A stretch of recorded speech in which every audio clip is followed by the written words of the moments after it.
الحمد لله نحمده ونستعينه ونستغفره ونؤمن به ونتوكل عليه ونعوذ بالله من شرور أنفسنا ومن سيئات أعمالنا من يهد الله فلا مضل له ومن يضلله فلا هادي له وأشهد أن لا إله إلا الله وحده لا شريك له وأشهد أن سيدنا ومولانا محمدا عبده ورسوله الذي أرسله بالحق بشيرا ونذيرا وداعيا إلى الله بإذنه سراجا وقمرا منيرا أما بعد.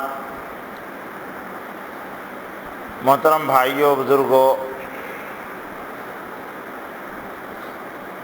اللہ کی نسبت پر، اللہ کے دین کی نسبت پر جس طبقے کو سب سے زیادہ ستایا گیا اور تکلیفیں دی گئی وہ نبیوں کی جماعت ہے. ان میں سے بہت سارے تو تکلیفیں برداشت کرتے رہے اور بہت سارے انبیاء علیہ السلام شہید کیے گئے.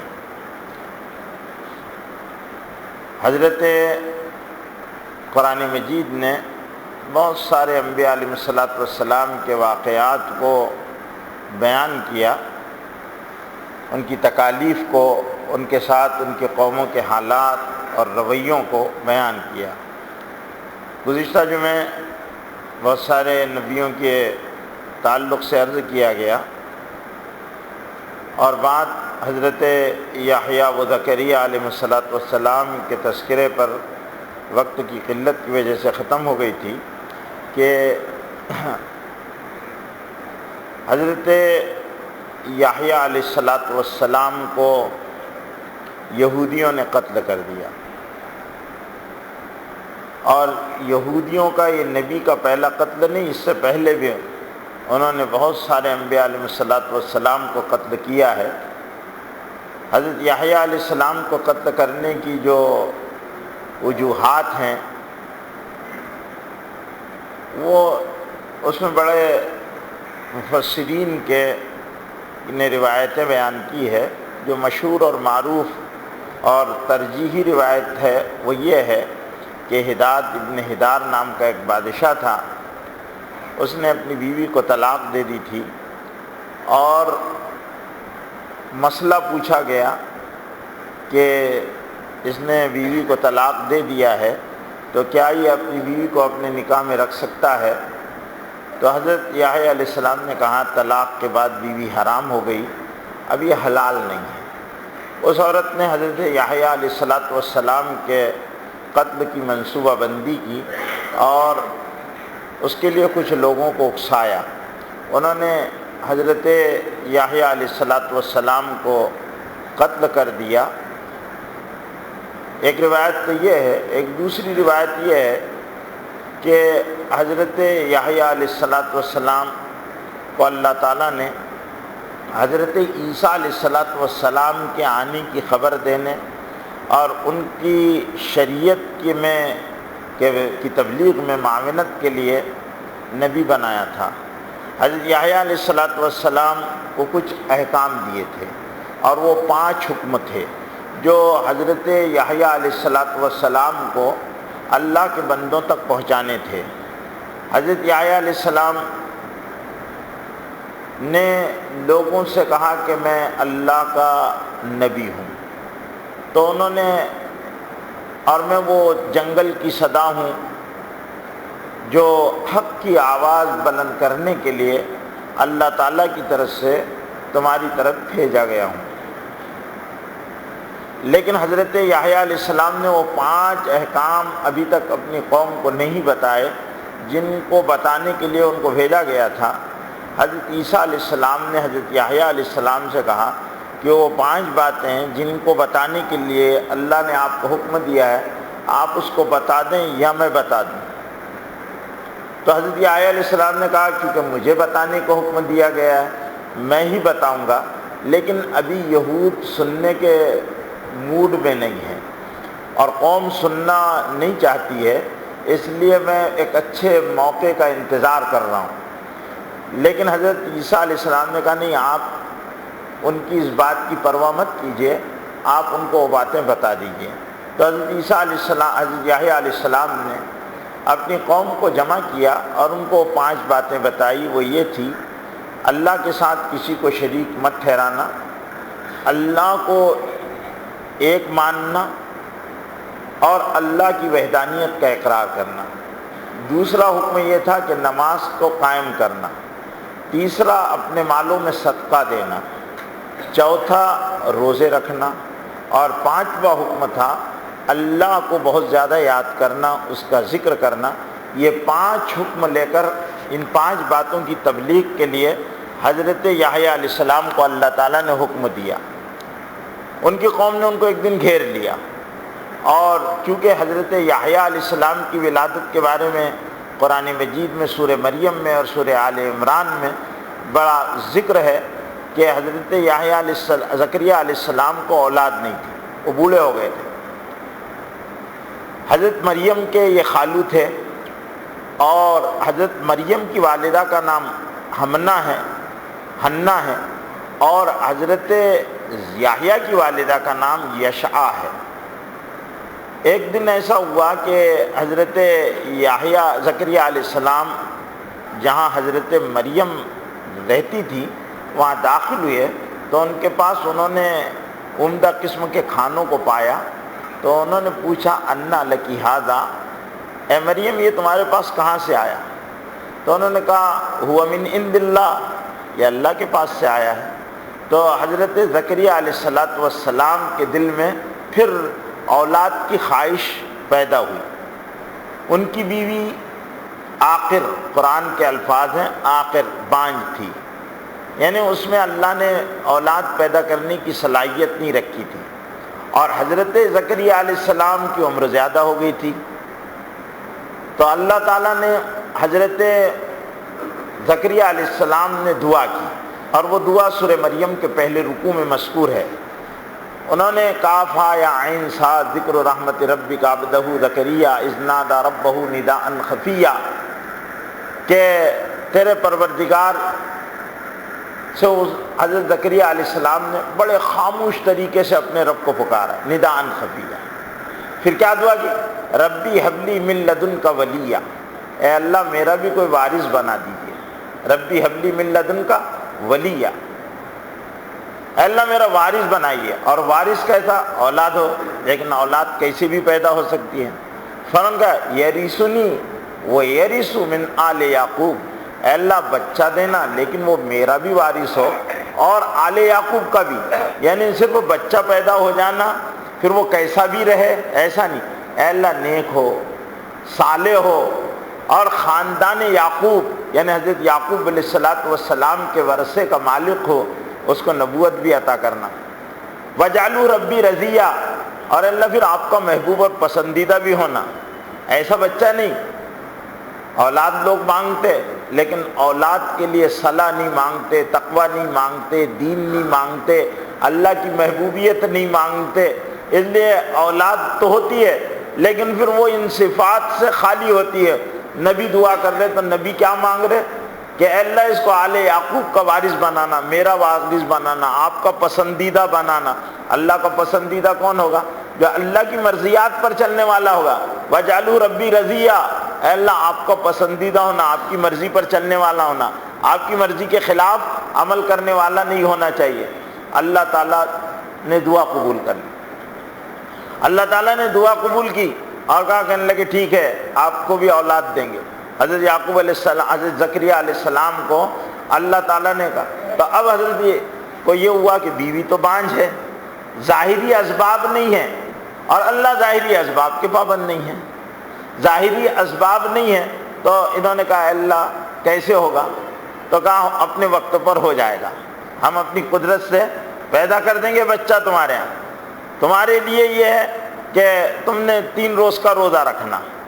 حضرت زکریا علیہ السلام کے لیے وہ علامت مقرر کر دی گئی کہ تم 3 دن کا روزہ رکھنا اور اس میں کسی سے بات نہیں کرنا، اللہ تمہارے یہاں. اب جب وقت آیا حضرت یحییٰ علیہ السلام پیدا ہوئے تو اللہ نے کہا کہنے لگے تم نے اس کو کا نام یحییٰ رکھنا.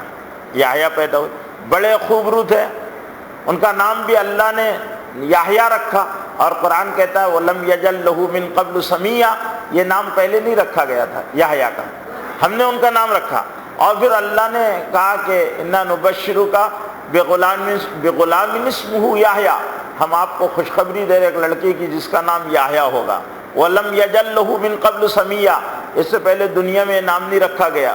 ہم اس کو مبارک بنائیں گے جب وہ پیدا ہوگا، اور جب وہ زندہ رہے گا، اور جب اس کی موت ہوگی، ہر حال میں وہ برکت والا اور خیر والا ہوگا۔ اور جب حضرت یحییٰ علیہ السلام پیدا ہوئے، ان کو اللہ نے نبوت دی، اور نبوت اور رسالت الگ الگ چیزیں ہیں، تو رسول نہیں بنائے تھے، اللہ نے نبی بنایا تھا۔ اور حضرت عیسیٰ علیہ السلام کی خوشخبری سنانے کے لیے اور ایک بڑے نبی جو آنے والے ہیں ان کی رسالت کا ذکر کرنے کے لیے ان کو بھیجا گیا تھا۔ جو نبی آنے والے تھے وہ عیسیٰ علیہ السلام، اور جو نبی ان کے بعد آنے والے تھے محمد صلی اللہ علیہ وسلم، ان کی بشارتیں سنانے کے لیے، مبشرات، خوشخبریاں اور بشارتیں سنانے کے لیے اللہ تعالیٰ نے حضرت یحییٰ علیہ السلام کو پیدا فرمایا۔ حضرت یحییٰ علیہ السلام نے قوم کو دعوت دی، تو قوم نے پوچھا کیا تو وہ نبی ہے جس کی خبر آسمانی کتابوں میں ہے؟ کہا میں وہ نبی نہیں ہوں۔ کہا پھر تو کون ہے؟ تو کہا میں ایک اللہ کی آواز ہوں، ندا ہوں، اللہ نے مجھے بھیجا ہے اللہ کی باتیں سنانے کے لیے۔ بس قوم نے اسی وقت حضرت یحییٰ علیہ السلام کو پکڑا اور قتل کر دیا۔ حضرت یحییٰ علیہ السلام اس طرح شہید کر دیے گئے۔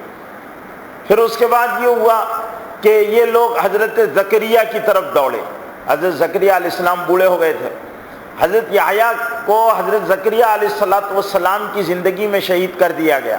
پھر حضرت یحییٰ کی طرف لپکے تو حضرت یحییٰ علیہ السلام، حضرت زکریا علیہ السلام نے قوم کے تیور کو پہچان لیا اور وہ چلے تو ایک درخت پھٹا اور درخت کے اندر وہ داخل ہو گئے حضرت زکریا علیہ السلام۔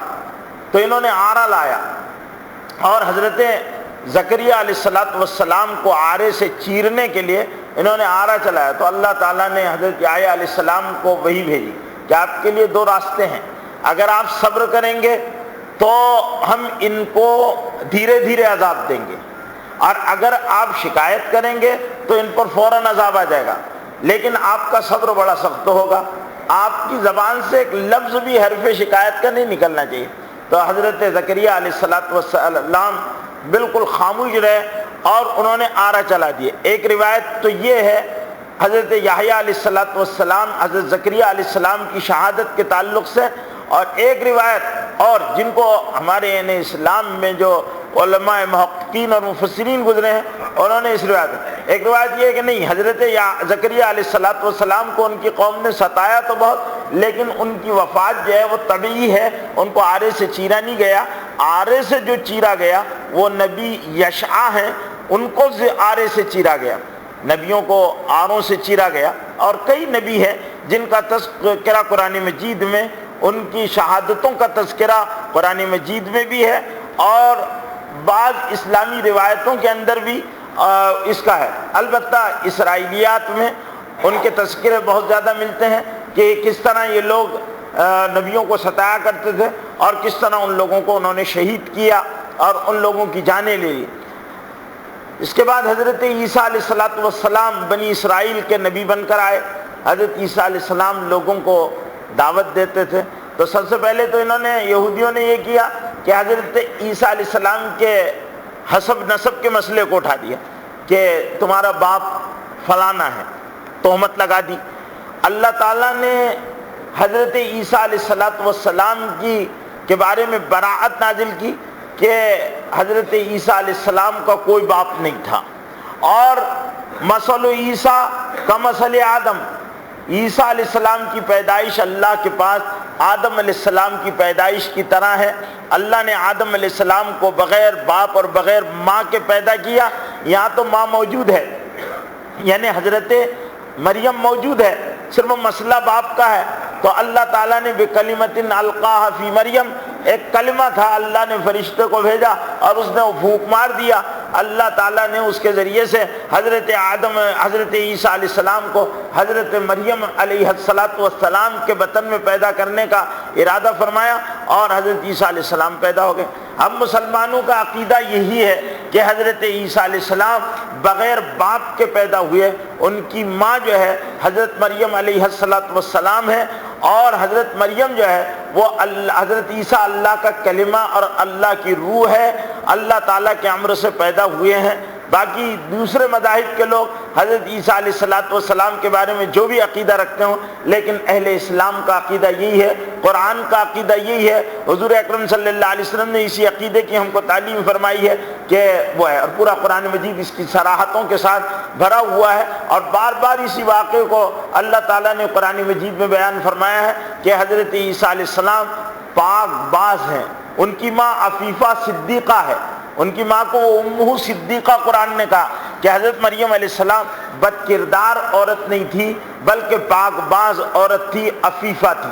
اور اللہ نے ان کو اللہ کے نام پر ان کو وقف کر دیا گیا تھا، اور وہ وہاں محراب میں رہتی تھی. وہیں یہ واقعہ پیدا ہوا. پھر حضرت عیسیٰ علیہ السلام کی ولادت کا واقعہ بھی قرآن مجید میں سورہ مریم میں، سورہ مائدہ میں اور دوسری صورتوں میں کئی جگہ اللہ تعالیٰ نے اس کو بیان کیا. حملت حملا خفیفہ، ان کو حمل ہو گیا. پھر وہ پریشان ہو گئی کہ اللہ یہ تو بڑی رسوائی اور بدنامی کی بات ہوگی. وہ مایوسی کے عالم میں دعا کرنے لگی کہ مت قبل ھذا، میں اس سے پہلے مر جاتی اور میں ایسی ہو جاتی، نسیم منسیہ ہو جاتی، نہ کوئی مجھے یاد کرتا، بھولی بسری ہو جاتی، نہ کوئی میرے کو جانتا، نہ کوئی میرا ذکر کرتا.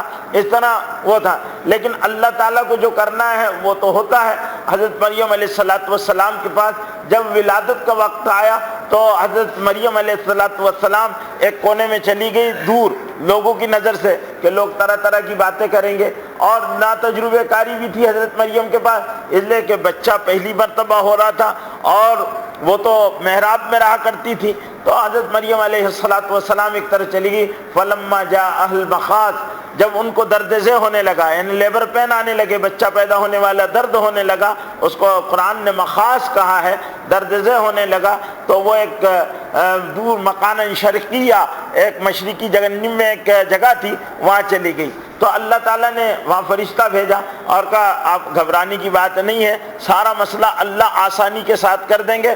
حضرت عیسیٰ علیہ السلام پیدا ہو گئے تو پھر اللہ نے کہا کہ حُزِّی اِلَیْکِ بِجِذْعِ النَّخْلَةِ تُسَاقِطْ عَلَیْکِ رُطَبًا جَنِیًّا، یہ کھجور کے درخت کے پاس تھی وہ، تو کہا اس کی ٹہنیوں کو ہلاؤ، تازہ کھجوریں گرے گی، تم کھا لو. جو کمزوری اور نقاہت پیدا ہو گئی کھجور کے کھانے سے، وہ تمہاری نقاہت اور کمزوری دور ہو جائے گی. حضرت مریم علیہ السلام بچے کو لے کر آئی تو اب سارے لوگ جمع ہو گئے کہ مریم یہ کیا ہے، یہ بچہ تم نے کہاں سے لایا ہے؟ طرح طرح کی باتیں ہونے لگی. اور پھر لوگوں نے تو کہا کہ ما کان ابوک امرأ سوء، تمہارا باپ تو برا بدکار آدمی نہیں تھا. وما کانت امک بغیہ، نہ تمہاری والدہ بدچلن تھی.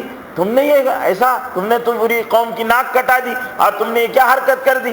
حضرت مریم پر لعن طعن شروع کر دی. تو اللہ تعالیٰ نے حضرت مریم کو کہا تھا کہ تمہاری قوم کچھ بھی کہے گی تو تم نے کہنا کہ میں نے روزہ رکھ لیا ہے، میں نے انی نذرت للرحمن صوما فلن اکلم اليوم انسیا، میں نے آج رحمان کے لیے نظر مانی ہے، میں نے روزہ رکھا ہے، میں کسی انسان سے بات نہیں کروں گی.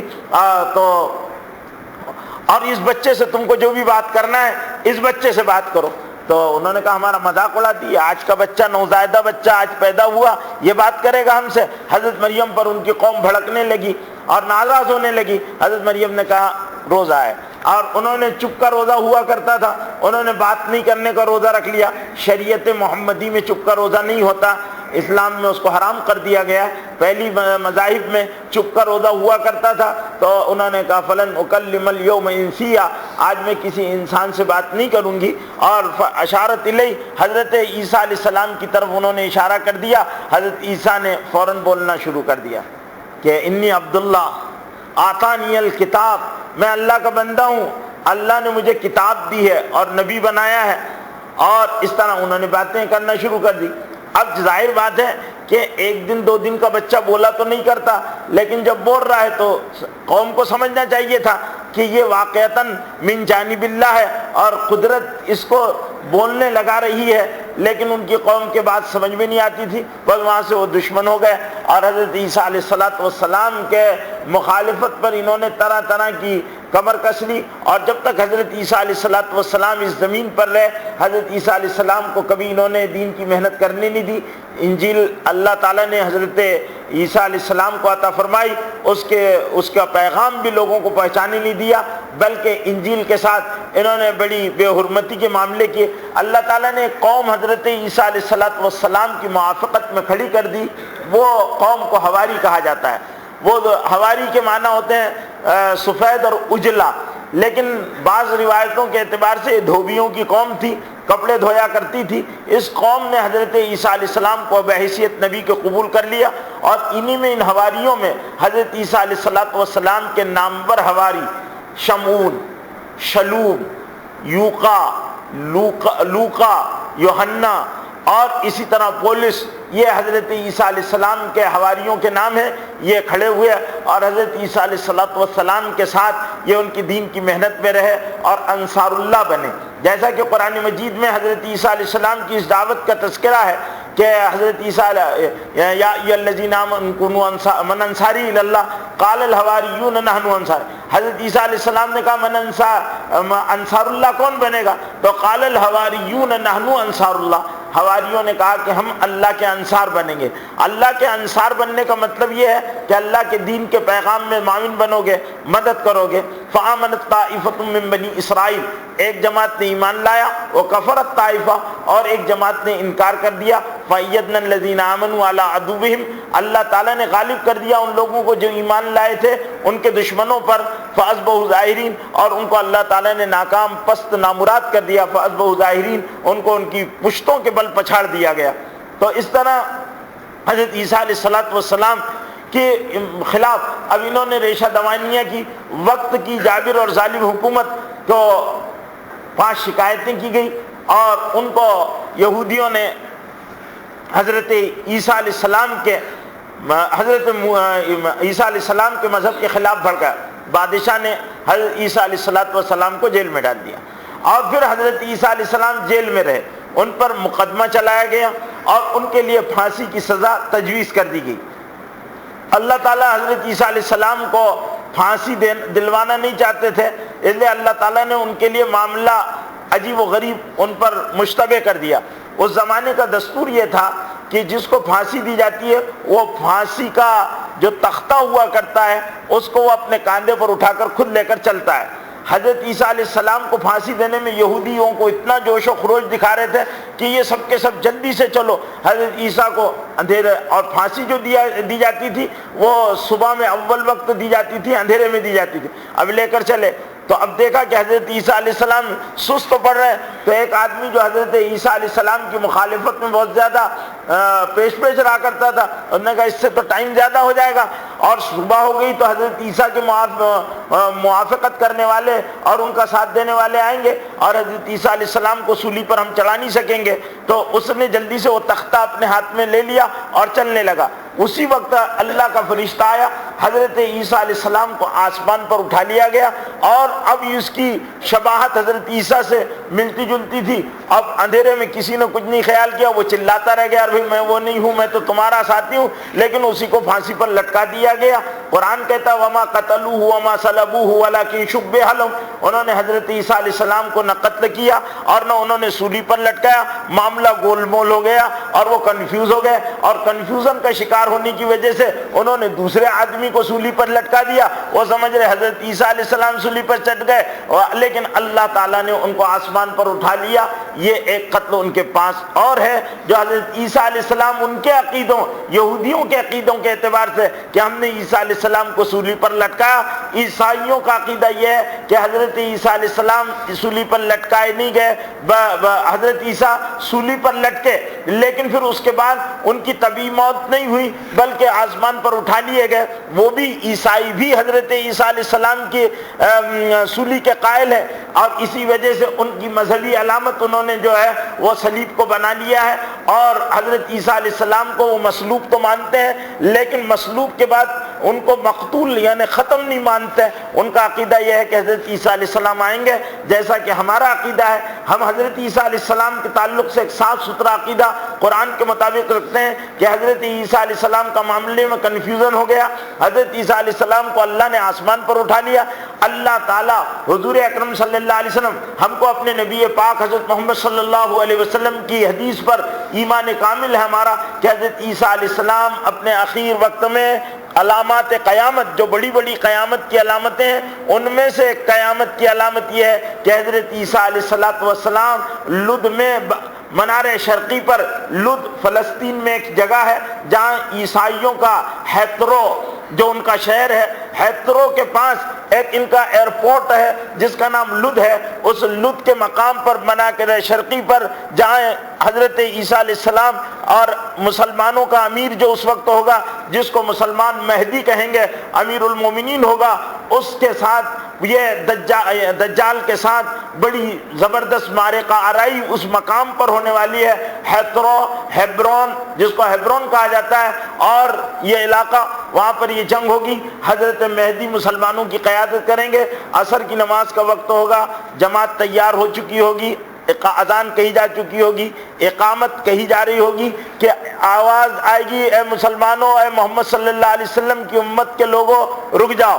تو سارے لوگ پیچھے پلٹ کر دیکھیں گے تو منار شرقی پر حضرت عیسیٰ علیہ السلام بالکل اس طرح آئیں گے کہ ان کے بالوں سے پانی ٹپک رہا ہوگا. اور پھر حضرت عیسیٰ علیہ السلام کہیں گے سیڑھی لاؤ، سیڑھی لائی جائے گی، سیڑھی سے حضرت عیسیٰ علیہ السلام اتر کر مسجد میں آئیں گے. تو لوگ حضرت عیسیٰ علیہ السلام کو آگے بڑھائیں گے.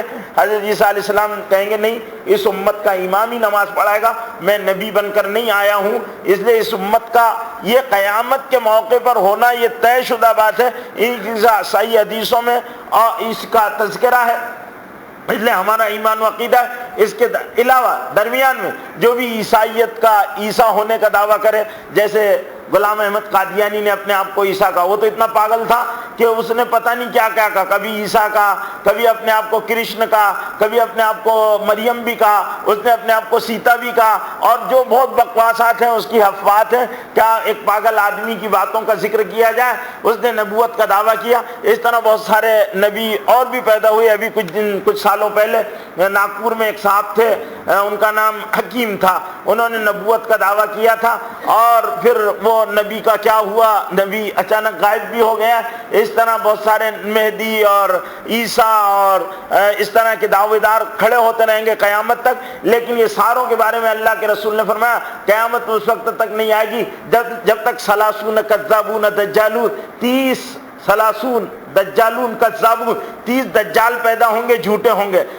2 مسیح آنے والے، ایک مسیح جھوٹا ہوگا، ایک مسیح سچے ہوں گے. حضرت عیسیٰ سچے مسیح ہوں گے، دجال جھوٹا مسیح ہوگا، جس کا تذکرہ آپ لوگ کتابوں میں بھی پڑھتے ہیں اور احادیث نبویہ میں بھی. دجال کی آمد کے سلسلے میں بہت ساری واضح ترین روایتیں صحیح حدیثوں سے ثابت ہو چکی ہے. اور یہ اس وقت ہوگا جب، اب بعض لوگوں نے کہا کہ یاجوج ماجوج کے تعلق سے میں آج ہی بحث پڑھ رہا تھا، تو یاجوج ماجوج کے بارے میں علماء نے کہا کہ چنگیز خانی لوگ ہیں، بعض لوگوں نے کہا یورپین کنٹریز کے لوگ ہیں، بعض لوگوں نے کہا نہیں یہ آسٹریلیا کے لوگ ہیں، بعض لوگوں نے کہا کہ نہیں یہ امریکہ کے لوگ ہیں. اور پھر اس کے بارے میں جدید تحقیقات ہیں تو کہ یاجوج یعنی گوگ اور ماجوج میگوگ، یہ 2 قومیں ہیں، گوگ اور میگوگ. یہ بہت جاہل قومیں ہیں، اور ان کی جہالت کا حال یہ ہے کہ اللہ تعالیٰ نے ان کے اوپر حضرت ذوالقرنین کے ذریعے سے ان کو ایک سد سکندری بنا کر اس کے باہر ان کو قید کروا دیا ہے. اور یہ قیامت سے پہلے ہی نکلیں گے، اس سے پہلے یہ نکلنے والے نہیں ہیں. یہ موجود قوم ہے، دجال بھی موجود ہے، عیسیٰ علیہ السلام آسمان پر ہے، دجال زمین پر ہے. حضور صلی اللہ علیہ وسلم نے دجال کی خبر دی ہے. یاجوج ماجوج کا قرآن میں 2 جگہ تذکرہ ہے، اور حضرت عیسیٰ کے آنا بھی طے ہے، اس کا بھی احادیث میں تذکرہ ہے.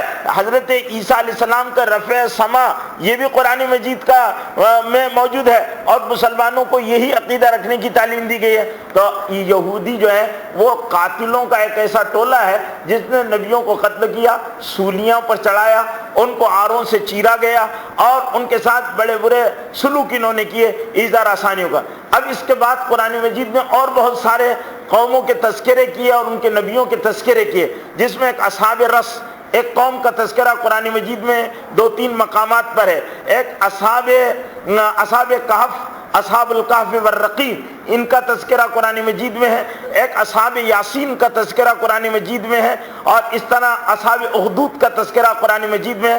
میں مختصر طور پر ان لوگوں کے واقعات اس لیے بیان کر دینا چاہتا ہوں تاکہ آپ کو معلوم ہو کہ انبیاء علیہ الصلوۃ والسلام کی شہادتیں اور ان کے قتل اور ان کے ساتھ ناروا سلوک بھی ان کو دین کی محنتوں سے وہ کوئی چیز ان رکاوٹ نہیں بنی، اور وہ یعنی انہوں نے ان ساری تکلیفوں کو اللہ کی نسبت پر برداشت کر لیا۔ قرآن مجید میں یاسین شریف ہم پڑھتے ہیں، اور تقریباً ہر آدمی یاسین کو پڑھتا ہے حصول برکت کے لیے اور اس سے عافیت تلاش کرنے کے لیے پڑھتا ہے، مردوں کی روح آسان کرنے کے لیے یاسین پڑھی جاتی ہے، لیکن یاسین پڑھنے والے کبھی یاسین کو سمجھنے کی کوشش نہیں کرتے کہ یاسین جس کو قرآن کا قلب کہا گیا، جیسے انسان کے جسم میں دل ہے جو پوری باڈی کو لے کر چل رہا ہے، اور بڑی اہم چیز ہے دل۔ اللہ کے رسول نے فرمایا الا ان فی الجسد مضغہ اذا صلحت صلح الجسد کلہ واذا فسدت فسد الجسد کلہ الا وہی القلب۔ انسان کے جسم میں جتنے بھی اعضاء ہیں ان میں سب سے اہم عضو جو ہے وہ دل ہے، اور وہ سارے نظام کو لے کر چلتا ہے۔ اگر وہ بگڑ جائے تو سارا نظام خراب ہو جاتا ہے، وہ صحیح ہو تو سارا نظام صحیح چلتا ہے۔ ایسے ہی پورے قرآن مجید کا دل، ہر چیز میں ایک دل ہوتا ہے، مین جو طاقت ہوتی ہے وہ اس کو قلب کہا جاتا ہے۔ قرآن مجید کا قلب جو ہے یاسین ہے، لیکن یاسین شریف میں ہم کیا ہے، کیا مضامین ہے، اس کو کبھی سمجھنے کی کوشش نہیں کرتے۔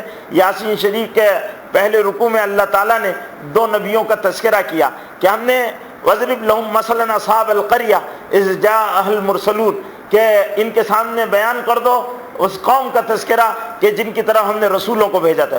ایک قوم تھی، اب یہ قوم کہاں تھی اور یہ کب تھا، ان کا زمانہ کون تھا؟ تفسیری روایتوں کی یہاں تفصیل نہ آپ لوگوں کے لیے فائدہ مند ہے نہ اس کا۔ بعض لوگوں نے اس مقام کا نام انطاکیہ بیان کیا ہے، بعض لوگوں نے آذربائیجان کا علاقہ بیان کیا ہے، اور بعض لوگوں نے کہا ہے کہ یہ فلسطین ہی کے علاقے میں کہیں قریب ہی میں یہ قوم رہا کرتی تھی، اور یہی زیادہ روایت صحیح بھی ہے کہ وہی یمن اور شام کے درمیان کا کوئی علاقہ ہے جہاں پر یہ قوم اصحاب قریہ رہا کرتے تھے۔ اصحاب القریہ کی طرف اللہ تعالیٰ نے ایک ساتھ 2 نبی بھیجے۔ ان نبیوں کے نام کے سلسلے میں مفسرین نے بہت سارے نام ذکر کیے ہیں، لیکن 2 نام جو ہیں، ایک صادق اور ایک صدوق، یہ 2 نام بعض ترجیحی ناموں میں شامل ہے، صادق اور صدوق، اور دوسرا نام جو ہے وہ یوحنا اور شمول۔ یہ 2 نام اس اسرائیلی روایتوں میں یوحنا اور شمول نام آتے ہیں کہ یہ 2 لوگ تھے، لیکن یوحنا اور شمول اس لیے سمجھ میں نہیں آتے کہ حضرت عیسیٰ علیہ السلام سے پہلے کا واقعہ ہے، یہ بعد کا واقعہ نہیں ہے۔ حضرت عیسیٰ علیہ السلام سے پہلے کا واقعہ، بعض لوگ کہتے ہیں حضرت عیسیٰ علیہ السلام کے بعد کا واقعہ ہے، لیکن حضرت عیسیٰ علیہ السلام کے بعد کے واقع ہونے میں اس لیے کلام ہے کہ حضرت عیسیٰ اور حضرت محمد صلی اللہ علیہ وسلم کا زمانہ فطرت ہے۔ اس زمانے میں تاریخ انکار کرتی ہے کہ کوئی نبی نہیں آیا ہے اور یہ زمانہ خالی رہا ہے۔ البتہ اصحاب کہف کا جو تذکرہ ہے یہ اسی درمیان کا ہے، اور اصحاب الاخدود کا تذکرہ بھی اسی زمانے میں ملتا ہے جو قرآن مجید نے ذکر کیا، اور پوری ایک سورہ والسماء ذات البروج والیوم الموعود وشاہد ومشہود قتل اصحاب الاخدود النار ذات الوقود اذ هم علیہا قعود وهم علی ما یفعلون بالمؤمنین شہود۔ یہ تذکرہ ہے۔ میں آپ کو اصحاب اخدود کا واقعہ سنا دوں گا۔ تو اصحاب قریہ جو تھے ان میں 2 نبی بھیجے گئے، صادق اور صدوق تھے۔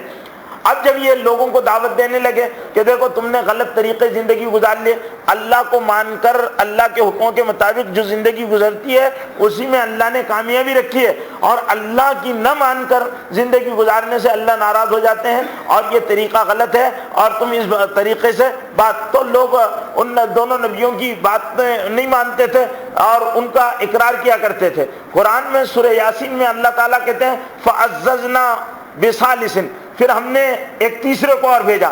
یہ تیسرے کا نام اسلامی روایتوں کے اعتبار سے شلوم ہے. ایک نبی اور آئے, ان کو اللہ تعالیٰ نے نبی بنا کر بھیجا. اب یہ تینوں مل کر ان کو دعوت دینے لگے کہ بھئی دیکھو اللہ کی بات مان لو, اللہ کی بات کو مان لو. تو انہوں نے کہا کہ ہم تمہیں ملے تھے, ان کا مذاق اڑانے لگے اور وہ تینوں نبی کو انہوں نے گھیر لیا. بستی کے ایک آخری کونے میں ایک عابد رہا کرتا تھا, جو بڑائی کا کام کرتا تھا اور بڑا عبادت گزار آدمی تھا. اس کا نام اسلامی روایتوں میں حبیب ہے. تو وہ اس کو معلوم ہوا کہ نبی دین کی بات کر رہے ہیں اور قوم نے ان کو گھیر لیا ہے, تو بھاگتا دوڑتا ہوا آیا. قرآن کہتا ہے وَجَاءَ مِنْ أَقْصَى الْمَدِينَةِ رَجُلٌ يَسْعَىٰ قَالَ يَا قَوْمِ.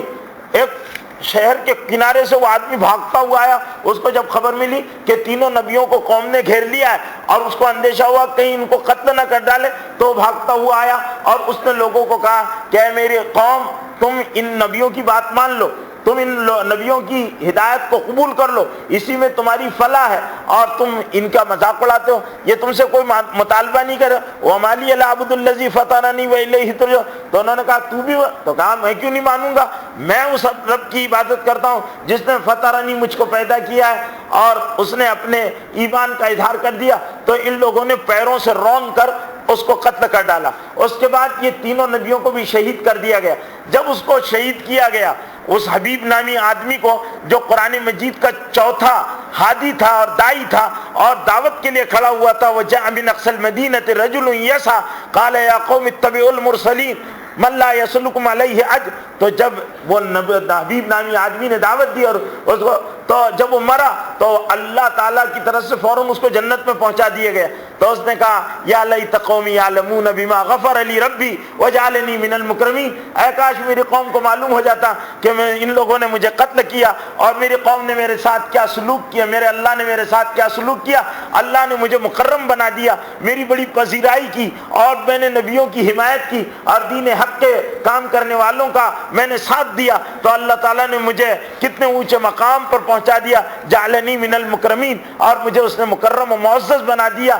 لیکن یہ اس کے مرنے کے بعد جب اس نے اللہ تعالیٰ کے ہاں اپنے اعزاز و اکرام کو دیکھا تو اس وقت اس نے اپنے آپ سے مخاطب ہو کر کہا کاش یا لیت قومی یعلمون, یا لیت قومی یعلمون, کاش میری قوم جان لیتی اور ان کو پتہ چل جاتا. تو یہ اصحاب قریہ کا تذکرہ اللہ تعالیٰ نے قرآن مجید میں سورہ یاسین میں بیان فرمایا ہے کہ ان کی قوم نے ان کے ساتھ بڑا برا سلوک کیا, اور اس طرح انہوں نے صدوق, سلوم اور شلوم ان تینوں نبیوں کو بھی قتل کر دیا, اور حبیب نامی آدمی جو ان نبیوں کی ہدایت کی معاونت پر کھڑا ہوا تھا اس نبی کو بھی قتل کر دیا.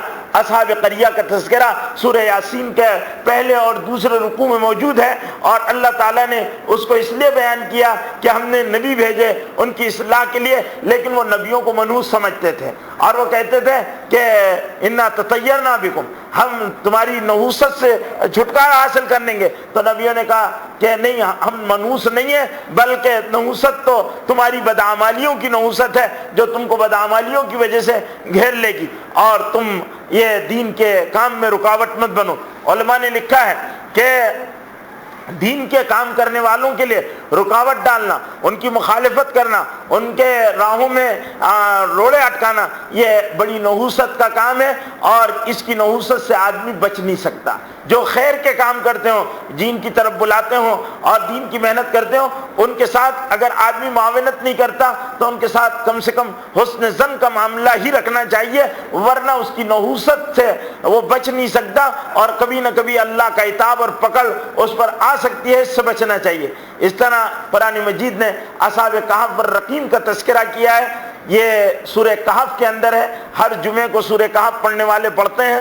اس میں اللہ تعالیٰ نے یہ اصل معاملہ یہ ہوا تھا کہ حضور اکرم صلی اللہ علیہ وسلم کی مخالفت میں جب مشرکین مکہ عاجز آ گئے تو انہوں نے یہود کے پاس لوگوں کو بھیجا کہ ذرا ہم کو کوئی ایسا فارمولہ بتاؤ کہ ہم ہمارے نبی کو مجبور کر دیں اور وہ لاجواب ہو جائے. تو انہوں نے ان کے بڑے بڑے دانشور بیٹھے اور انہوں نے 3 سوال ان کو سجھائے کہ تمہارے نبی سے 3 سوال کرو, اگر وہ 3 سوالوں کا جواب دے دیں تو پھر وہ نبی ہے, ان کی بات کو مان لو, ان کی مخالفت سے باز آ جاؤ, اس میں تمہارا فائدہ ہے. اور اگر وہ ان 3 سوالوں کے جواب نہیں دے تو پھر تم کو اختیار ہے, تم جس طرح چاہو ان کے ساتھ سلوک کرو.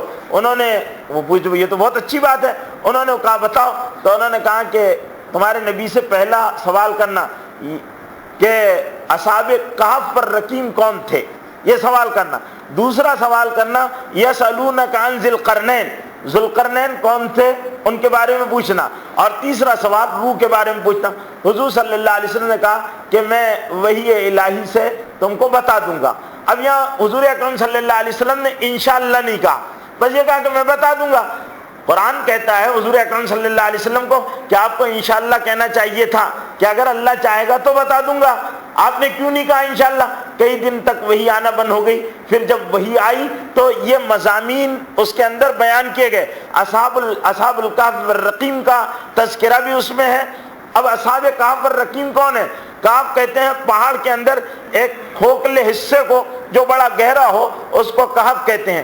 رقیم کے بارے میں علماء اور مفسرین کی مختلف رائے ہیں. بعض لوگوں نے کہا ہے کہ یہ ایک علاقے کا نام ہے، بعض لوگوں نے کہا کہ نہیں، ان کو اصحاب الکہف والرقیم اس لیے کہتے ہیں کہ ان کے نام لکھ کر اس پر آویزاں کر دیے گئے تھے، اس لیے ان کو اصحاب الکہف والرقیم کہتے ہیں. اس پر نام بھی ان کے تھے اور وہ نام آج بھی کتابوں کے اندر موجود ملتے ہیں، تو وہ اس کے اندر موجود تھے. ان کی تعداد کے بارے میں اختلاف ہے. ان کے حالات کے بارے میں قرآن مجید نے ذکر کیا ہے کہ یہ غار میں داخل ہو گئے تھے. غار میں داخل ہونے کی وجہ یہ ہے کہ ان کے زمانے میں شرک بہت بڑھ گیا تھا، اللہ کی نافرمانیاں بڑھ گئی تھی. تو یہ کچھ نوجوان تھے جو صحیح سلیم فطرت رکھتے تھے، انہوں نے کہا یہ شرک ہو رہا ہے، اللہ کی نافرمانیاں ہو رہی ہے، یہ تو بہت غلط کام ہے، ہم کو اس سے دور ہونا چاہیے. تو ان لوگوں نے اپنا ایک الگ طریقہ اختیار کر لیا. یہ اللہ کی عبادت کیا کرتے تھے. کسی نے جا کر مخبر نے بادشاہ کو ان کے بارے میں بتا دیا کہ نوجوانوں کی ایک جماعت ہے جو آپ کو نہیں خدا مانتی بلکہ اپنا خدا کسی اور کو مانتی ہے، اس کی عبادت کرتی ہے. تو بس اس کی وجہ سے یہ سارے ان کے بادشاہ مخالف ہو گئے. ان لوگوں نے بادشاہ کی مخالفت سے بچنے کے لیے یہ غار میں داخل ہو گئے. اب غار میں داخل ہوئے تو ان کی تلاش شروع ہوئی. ان کے ساتھ ان کا ایک کتا بھی رہا کرتا تھا. قرآن مجید میں اس کتے کا بھی تذکرہ کیا گیا. ان کی تعداد میں اختلاف ہے. البتہ حضرت عبداللہ ابن عباس رضی اللہ تعالیٰ عنہ نے ان کی تعداد 7 بتائی ہے اور 7 ہی نام ان کے روایتوں کے اندر ملتے بھی ہیں کہ یہ 7 نام تھے. یملیخہ، تملیخہ اور کیا عجیب عبرانی زبان کے نام ہیں، تو وہ ان کے ساتھ تھا اور ان کا کتا بھی تھا. اب یہ غار میں گئے تو اللہ تعالیٰ نے غار میں ان پر ایک پتھر ایسا آ گیا کہ جس کی وجہ سے سورج ان کے قطر جایا کرتا تھا. قرآن کہتا ہے 309 سال تک اس غار کے اندر سوئے. پھر 309 سال کے بعد اللہ تعالیٰ نے ان کو بیدار کیا. پورا جب اٹھے تو ان کو بھوک کا احساس ہوا تو انہوں نے اپنے ایک ساتھی کا چوری سے چلے جانا اور کچھ کھانے کا سامان لے کر آنا. وہ بستی کے اندر گیا تو وہ زمانے کا سکہ نہیں تھا، یہ تو بہت پرانا 300 سال گزر چکے تھے. تو انہوں نے وہ سکہ دیکھا تو شہر میں یہ ہوا کہ بھئی اب آج کے زمانے میں کوئی اکبر کے زمانے کا یا جہانگیر اور شاہجہاں کے زمانے کا سکہ لے کر آئے گا تو ظاہر بات ہے کہ لوگ بولیں گے بھئی یہ پیسے تم نے کہاں سے لے کر آئے ہیں، تو اس کے بارے میں تو لوگ جمع ہی ہو جائیں گے. تو لوگ جمع ہو گئے کہ اشرفیاں گنیاں کہاں سے ملی. حکومت حرکت میں آ گئی، کہنے لگی یہ پرانے زمانے کا سکہ اس کے پاس آئے گا، یہ تو بہت زمانے پرانی بات ہے، یہ لے کر آنے والا کون ہے، ان کی تحقیق کرو. اب وہ اس کے پیچھے لوگ پڑ گئے تو وہ غار کے اندر وہ لوگ موجود تھے اور پھر اللہ تعالیٰ نے ان کو ان کی طبی موت دے دی اور وہ اس غار کے اندر جا کر سو گئے. بادشاہ جب وہاں پہنچا تو اس زمانے تک حکومت بدل چکی تھی، وہ شرک و نافرمانیوں والا ماحول ختم ہو گیا تھا، دینداری والا ماحول پیدا ہو گیا تھا. تو بادشاہ دیندار تھا تو لوگوں سے اس نے جمع کیا کہ بھئی یہ تو اولیاء کرام تھے، بڑے اللہ والے تھے، انہوں نے تو بڑا مجاہدہ کیا، اپنے گھر بار چھوڑ دیے اور شرک و بت پرستی کے خلاف انہوں نے بیزارگی کا اعلان کیا اور یہ اس طرح غاروں کی تنہائیوں میں انہوں نے زندگی گزار دی.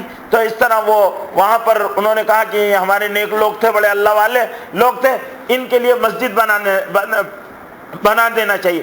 بہرحال یہ ہے کہ وہ لوگ اس غار کے اندر ہے اور اسی غار میں ان نوجوانوں کا ساتھ، نوجوانوں کا تذکرہ قرآن مجید نے کیا ہے اور ان کے ساتھ چونکہ صحبت میں نیکوں کے کتا رہا تو اللہ تعالیٰ نے وَقَلْبُهُمْ ان کے کتے کا بھی ذکر قرآن مجید میں ان کے ساتھ کیا ہے. اور اس طرح یہ ایک جماعت تھی جو ظلم اور ناانصافیوں کے خلاف اور شرک اور بدکاریوں کے خلاف اٹھی تھی۔ سورہ کہف کو اللہ تعالیٰ نے ان واقعات کو اصحاب قریہ کا تذکرہ یا اصحاب رس کا قرآن مجید میں تذکرہ کیا، یا اصحاب کہف والرقیم کا تذکرہ کیا، یا ابھی ایک اور واقعہ آخری سنانے جا رہا ہوں، اصحاب اخدود کا تذکرہ قرآن مجید نے کیا ہے۔ تو یہ تذکرے قرآن مجید نے جو کیے ہیں یہ اصل میں زمانے میں پھیلے ہوئے بگاڑ سے کمپرمائز کرنا اور ان کا ساتھ دے دینا اور ہاتھ میں ہاتھ ملا کر چلنا، یہ روش کے خلاف اسلام ایک میسج دینا چاہتا ہے نوجوانوں کو اور ان اولو العزم لوگوں کو جن کی فطرت سلیم ہے، کہ زمانے کے فیشن کو اختیار کرنا اور زمانے کی روش کو اختیار کر لینا اور چلو تم ادھر کو ہوا ہو جدھر کی، یہ منافقانہ روش اختیار کر لینا اور لوگوں کے مزاج اور کی موافقت کرنا کہ نہیں کیا ہوگا اگر ہم یہ منافقانہ رویہ اور یہ منافقانہ انداز زندگی اللہ کو پسند نہیں ہے۔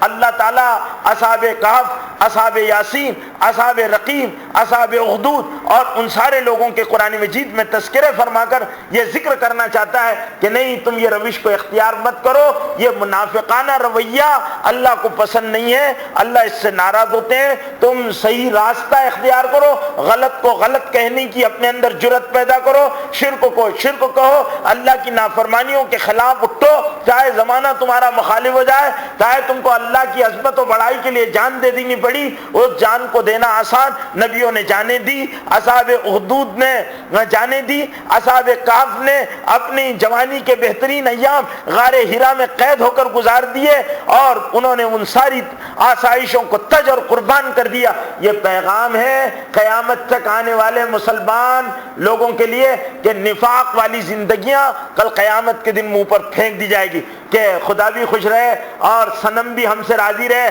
تم بھی خوش وہ بھی خوش، اور آدمی کنارے پر رہ کر یا عبد اللہ علی حرف کنارے پر کھڑے رہ کر عبادت کرے، اسلام کی برکتیں نظر آ رہی تو اسلام میں داخل ہو جائے، اور اسلام کی برکتیں نظر نہ آ رہی ہو تو آدمی اسلام کو سلام پھیر دے، معاشرت یہود و نصارہ کی اختیار کرے، معاملات کے طریقے یہود و نصارہ کے اختیار کرے، مادیت اور نفسانیت کو جگہ دے کر انسان زندگی گزارے، اللہ اور رسول کے خلاف زندگی گزارے۔